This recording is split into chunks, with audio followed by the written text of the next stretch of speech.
जो भी ऐसे पतीले लगाएगा, जो भी पाकिस्तानी संस्कृति को बढ़ावा देगा, जो भी इस प्रकार के धर्म विरोधी चीजों को चलाएगा, लव जिहाद चलाएगा, लैंड जिहाद चलाएगा, हम उसे छोड़ने वाले नहीं हैं। करते हैं वो मंदिर की जगह खाली होती है तो नहीं रोते हैं, पतीलों की बात होती है तो रोते हैं। उनको इतना ही शौक है तो अपने घर में पतीले रखें, लेकिन मैं देवभूमि की संस्कृति को बिगड़ने नहीं दूंगा। नमस्कार, मैं चंदन बंगारी। आप देख रहे हैं न्यूज एंड नॉक। हमारे साथ मौजूद है रुद्रपुर के मेयर विकास शर्मा। आइए उनसे बात करते हैं। विकास जी, मेरा पहला सवाल ये है कि रुद्रपुर में आपका 1 साल का कार्यकाल पूरा हो गया, तो 1 साल के कार्यकाल में आप अपने आप को कितना संतुष्ट मानते हैं? देखिए चंदन भैया, मैंने पूरी कोशिश की है 1 साल के अंदर कि मैं इस शहर को क्या अच्छा दे सकता हूँ। और जहां तक संतुष्ट होने की बात है, तो मेरे संतुष्ट होने से उतना महत्वपूर्ण नहीं है जितना जनता का संतुष्ट होना महत्वपूर्ण है।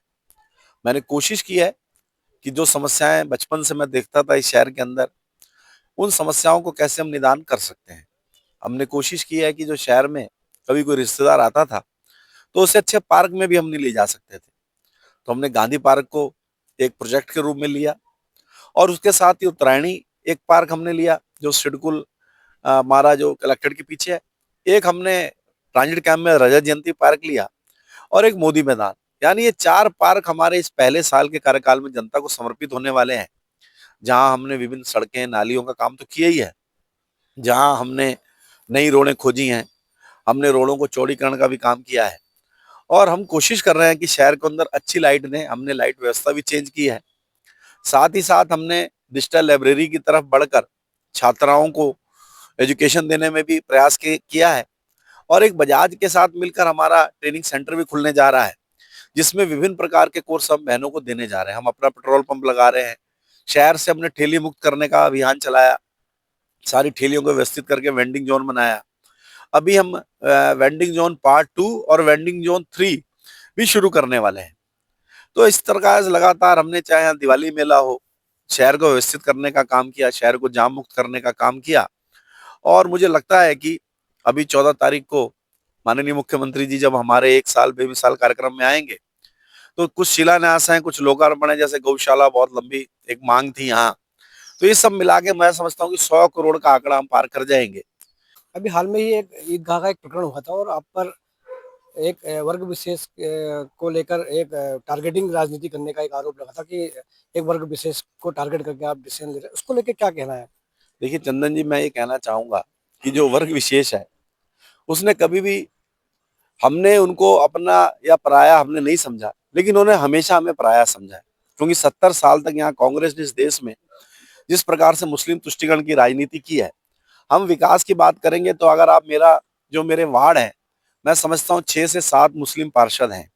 लेकिन अगर आप देखेंगे तो जितना विकास कार्य मैंने हिंदू वार्डों में दिया है, उतना ही मुस्लिम वार्डों में मैंने विकास कार्यों को किया है, जबकि उन्होंने मुझे वोट नहीं दिया है और मुझे पता है भविष्य में भी वो मुझे वोट नहीं देंगे। लेकिन मैं, क्योंकि मैं जिस कुर्सी पे बैठा हूं, तो वो विकास की गंगा सब जगह पहुंचनी चाहिए, तो मैं पहुंचा रहा हूं। और जहां तक ईदगाह की जमीन को लेकर है, तो आप देखिए कांग्रेस की तत्कालीन सरकार ने कैसा फैसला किया कि चामुंडा मंदिर को 150 गज जगह और ईदगाह के लिए 2.5 एकड़ जगह। ठीक है, चलो 2.5 एकड़ उनको मिल गई।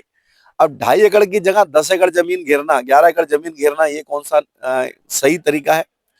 उसके बाद कोर्ट का ऑर्डर होता है, कोर्ट ये निर्णय देता है कि उस जमीन को खाली कराया जाए और सरकार के पक्ष में लिया जाए। तो प्रशासन अपनी कार्रवाई करता है, क्योंकि मैं मेयर हूं तो मुझे आगे बढ़ चढ़कर उस काम को करने का मौका मिला और मैंने वो जमीन खाली कराई। और उसमें कुछ लोगों को राजनीति दिखने लगी, जबकि उससे पहले अगर आपने देखा होगा तो मैंने एक मंदिर जो किच्छा रोड पे था, वहां पे 2.5 एकड़ जमीन खाली कराई। उसके बाद मैंने शिवनगर में एक जमीन खाली कराई। उसके बाद शैलजा कॉलोनी, जहां पर मेरे पर खूब आरोप लगते थे कि हम भू माफिया हैं, और जिस बाबा को हमारे खिलाफ बैठाया गया था, जिसमें कई हमारे चाहने वाले थे, उस 6 एकड़ जमीन को भी हमने खाली कराया। तो हम धर्म विशेष देख के राजनीति नहीं कर रहे हैं। चुनाव, आपने नगर निगम का चुनाव लड़ा और उस समय भी और अब तक लगातार तमाम तरह की साजिशें की बात आप भी कहते रहे हैं, वैसे और कई बार चर्चा भी होती रही, तो उसको किस रूप में देखते हैं कि ये आपकी बढ़ती लोकप्रियता है या फिर इसे किस पैमाने पे आप नापते हैं? देखिए चंदन भाई साहब, हम तो डिग्री कॉलेज से चुनाव लड़के आए हैं और हम तो छात्र राजनीति के हैं, आप भी छात्र राजनीति में रहे हैं, तो इसलिए ये सारी चीजें भी चलती हैं। क्योंकि जब हम आगे बढ़ते हैं तो कहीं ना कहीं जो साथ में रहते हैं उनको लगने लगता है कि कहीं ऐसा ना हो, कल ऐसा हो जाए, तो उनका डर स्वाभाविक है। और वो डर के कारण ही राजनीति षड्यंत्र होता है। और लेकिन मैं श्री हरि को मानने वाला हूँ, और हमने पढ़ा है कि भगवान श्री हरि जिसका मन साफ होता है, जिसका मन पवित्र होता है, उसके साथ खड़े होते हैं। और जिसके साथ हरि खड़े हैं तो मुझे किसी की जरूरत नहीं है। और जितने भी षड्यंत्रकारी लोग होते हैं जो इस प्रकार के षड्यंत्र करते हैं किसी को गिराने के लिए, तो हरि उन्हें कभी पसंद नहीं करते हैं। एक आपका एक वीडियो बीच में बहुत वायरल हुआ था कि पतीलों को लेके कोई बात रही थी, तो लोगों का ये कहना था कि एक बर्तन को लेके क्या मतलब मेयर को किस तरह से आपत्ति हो सकती है। देखिए, देवभूमि है चंदन भाई, और आपने मुझे चुना है, 13,000 वोटों से लगभग आपने मुझे जिताया है। यानी आपने एक लोकतांत्रिक प्रक्रिया से मुझे शहर की जिम्मेवारी 5 साल दी है। तो मैं क्या करूं, यहाँ पूरा इसको पाकिस्तान बना दूं? क्या मैं जगह जगह ऐसे बड़े बड़े पतीले, जिन लोगों को अच्छा नहीं लग रहा तो उनके घर भिजवा देता हूँ, नगर निगम गिफ्ट कर देगा और वो अपने घर में इसी में खाना बनाए, इसी में खाएं। आखिर ये देवभूमि है भाई, यहाँ लोग आ रहे हैं, आप पतीला रखिए ना। अब बस अड्डे पे देखो पतीले रखे हैं ना, गोल पतीले रखे हैं, अच्छे लग रहे हैं। भाई हमारी संस्कृति भी तो है, हम पाकिस्तान में थोड़ा रह रहे हैं। और जो लोग रुद्रपुर में देवभूमि में रह के, ये हमेशा रहा है कि इनको मुस्लिम तुष्टिकरण करना है, जिनको मुस्लिम वोट चाहिए, वो इनकी पैरवी करते हैं। अरे अच्छी बात बोलो इनको। पतीलों की बात होती है तो रोते हैं।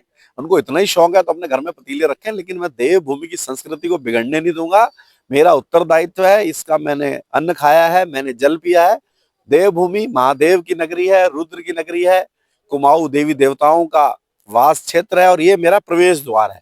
एक आखिरी सवाल ये है कि ये जो चुनावी साल चल रहा है और चुनावी साल में क्योंकि अगले साल चुनाव होने हैं, तो विकास के मन में क्या है। देखिए, हम जब राजनीति में आते हैं तो राजनीति में, चंदन भाई साहब, राजनीति में आते आदमी इसीलिए है कि मुझे राजनीति करनी है। और राजनीति होने के लिए ही है। और भारतीय जनता पार्टी तो एक ऐसी लोकतांत्रिक पार्टी है कि जो सबके लिए रास्ते खोल रही है। अभी हमारे प्रधानमंत्री जी ने कहा है कि मैं चाहता हूं कि 50,000 युवा और राजनीति में आए। तो आखिर अच्छे लोग आने चाहिए राजनीति में। और मैंने तो एक कार्यकर्ता के रूप में छात्र राजनीति से, एबीवीपी से काम शुरू किया है। युवा मोर्चा में मेरे को पार्टी ने दायित्व दिया, बाद में प्रदेश मंत्री बनाया, चंपावत माननीय मुख्यमंत्री जी का प्रभारी भी रहा, और अभी मेयर का टिकट दिया, मैं अभी सेवा कर रहा हूँ।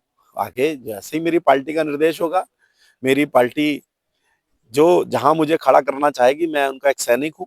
और जहां पे भी वो मुझे जिस मोर्चे पे लगाएगी, मैं तत्पर रहूंगा। और राजनीति में सबकी इच्छा होती है आगे बढ़ना, तो कहीं ना कहीं जैसा भाग्य में होगा, हरि की इच्छा होगी। मैंने कहा ना कि हरि के बिना कुछ नहीं है। और जो हरि को भाता है, हरि उसे भाते हैं। हरि के कभी भी उनको षड्यंत्र करने वाले लोग, दूसरों को नीचे गिराने वाले लोग, उनको हरि पसंद नहीं करते हैं। तो मेरा यही भाव है कि जितनी जनता है वो सब में मैं ईश्वर को देखता हूँ, हरि को देखता हूँ। और अच्छा मजा आ रहा है मुझे सेवा करने में। और अभी तो चंदन भाई साहब इतना बिजी रहता हूँ, आप देखते हैं कि 24x7 जनता रहती है। रोज 150-200 लोगों से सुबह मिलता हूँ, फिर निगम में मिलता हूँ। तो मुझे बहुत आनंद आ रहा है हरि की सेवा करने में। मैं उनको भी सेवा के रूप में मैंने लिया है। और हरि की जैसे मर्जी होगी, और जो भाजपा चाहेगी, हम तो उसके सिपाही हैं, हम खड़े हैं, और जो पार्टी का निर्देश होगा उस पर हम काम करेंगे। इतने हमारे साथ मेयर विकास खन्ना, और फिर अगले बार किसी और शख्स से मुलाकात करेंगे।